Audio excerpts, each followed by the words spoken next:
Starting with some of the simplicities, can you just tell me what led you to mime? I mean, did it begin from a very early age? Do you come Since from I was born from the womb of my mother. Do you come from a theatrical family? Well, I would not say that exactly, but at the side of my father there were musical artists, singers and opera singers. But your father, I get their voice, you see.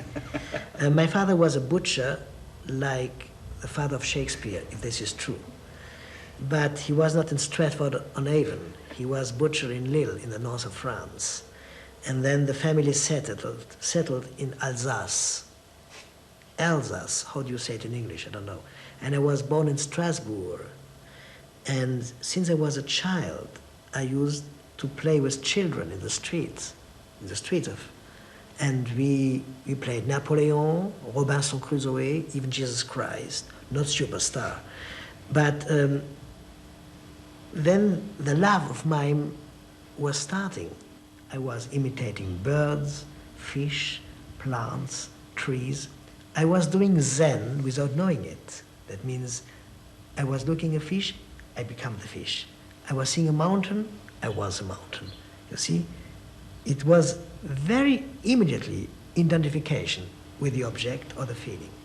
But to return to your question is that when I started to create the art of mime in the theater after the Second World War, I wanted to establish immediately a contact with the public, but a contact which would make the public wonder at the art of mime. That means that because it is the art which makes the invisible visible and the visible invisible, and which makes the abstract concrete and the concrete abstract, that means that we have to create a complete world without props, to create a complete new dimension, like magicians. You see, when we were children, we liked the circus, and we do still, because we want to see what people do and nobody can do.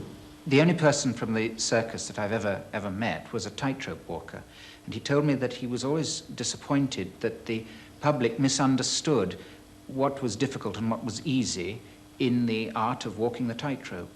Could you tell me, in your own art, what the public thinks is easy for you to do that you in fact find very difficult, and conversely what you find very difficult that the public thinks is easy? This is my secret. No, but you are right. Going back to the tightrope walk, I'm very much interested because I have been a tightrope walker myself. I'm not an expert, I'm not a great tightrope walker, but I did it quite, really. You have done it? Yes, in a circus. Because I said to myself, as a mime, I have to know to be a tightrope walker because there is much in connection for the balance, for the equilibrium, and this tightrope walker, being an expert, was absolutely right. But it is not only for the tightrope walker that it is true, it's for a trapezist or a line tamer also. The most dangerous moments are those the public does not see. On the tightrope, for instance, nothing is more difficult than to walk straight on the tightrope, because this is the moment when really you can slide, and bam, it happens. But when you do all these figures, you have studied them and you know them, you are prepared. It's the unexpected accident, which is very dangerous. And also when you are on a tightrope, I did, for instance, le grand écart, you see, I will mime it, you do this, and the public says, wow, this is the most easy thing. Because the more you go, the nearer you go to the tightrope, the easier you have your balance. It's much more difficult to be straight like this and to do this, for instance. You see? So in your own art, the art of mime is not unlike that of the tightrope walker. I would say that it is a little the same. You don't see the danger because I'm always on the floor. But beside that, I think that, well, let's say this word. When I do the butterfly, this is a very difficult movement for some people who will not be able to do this. For me, I'm born with doing that. It's not my fault. It's easy for me. Or when I do this, for instance. How do you see, I do the painter, I do this. And they say, my God, have you seen his thumb? Or I do this, you see. But I'm double-jointed, maybe. Another thing I love about your mime is you're able to give us the sensuousness of things, of objects, even a sensual feeling of eating cakes or of smoking cigarettes. You see, even when it looks true, it has to be completely transposed. For instance, if I give this example, somebody is invited, it's a piece from the evening party, and let's put that I am eating the cake.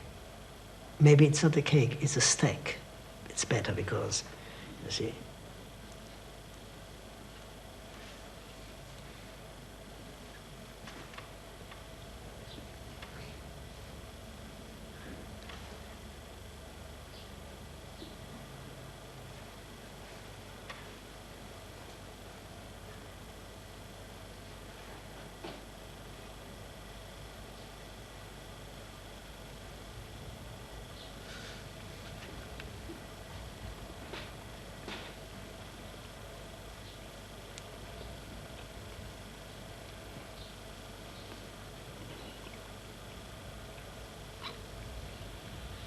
You have to have the feeling of the cake, really.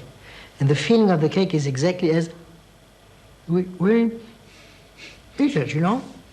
And it's physical. And at the same time, it's transposed because people don't always take cakes like this. I don't think they make a gymnastic like this with their hands, you see? At the same time, you have to feel it physically. It's the same for other exercises, like if you shake hands with people, and there is always a big one and there's a small one, you see? The man who won't let your hand go. And when you speak to one man and to another one, you have to establish a contrast. What is very amusing, the other is boring. But you see, this is the eternal contrast of all the characters which are in a society party. And of course, the illusion also to be drunk when he drinks, and then suddenly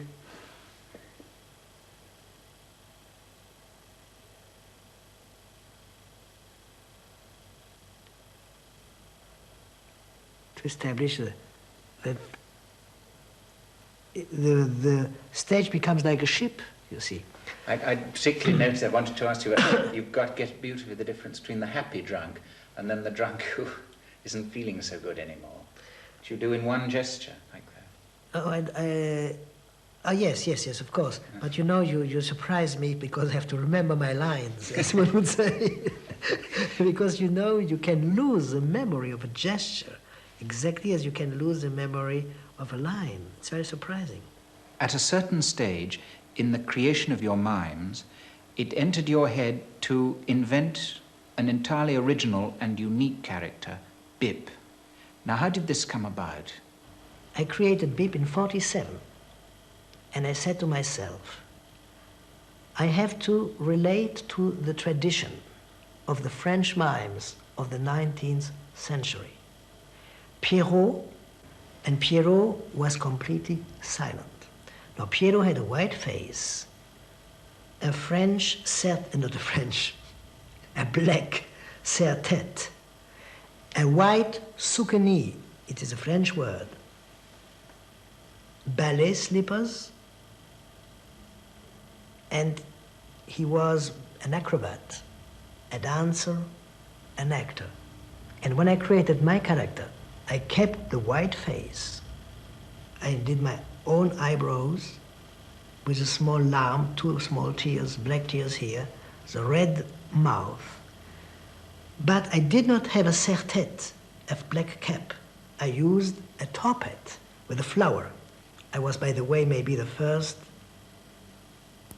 child flower, or flower child. It's much better. And then the striped gilet, the small, the trousers, you know, and I think I invented a new costume, which was belonging to the 20th century. Now, let's speak about the name, Bip. Why Bip? I would not call him Casimir or Lucien or Marcel. Let's call him Bip. And why Bip? Because when I was a child, I read Great Expectations by Dickens, and I'm a great admirer, as millions of people are great admirers of Dickens. He represented very much to me. And do you remember Great Expectations? One of the characters is called Pip, and I said, it's enchanting, Pip. I will call my hero Bip. And I said, Bip is a character who has emerged from my imagination, the imagination of my childhood, and who is surrounded by characters who are not better or worse than he is himself. Every number has to have the point de chute and also the high point. And some Bip numbers are based on sports, because sports are very funny. You can be very satirical with sports. And one of my numbers I like, I must say it, understatement or not, I don't know. One of my numbers I like is Bip as a skater, because here you can create the ice, there's no ice on the stage. And there is an important fact also for the public to notify the difference between the style of the silent actors like Chaplin and Keaton, Stan Laurel and Hardy. They were very funny or tragic, surrounded by a realistic world. They dealt with real props, real people. Now imagine Charlie Chaplin as a skater. You would see a real rink with ice, and he would be running away from a copse. And you would see the big contrast in between a beautiful figure skating and the big cops running after him on the ice itself.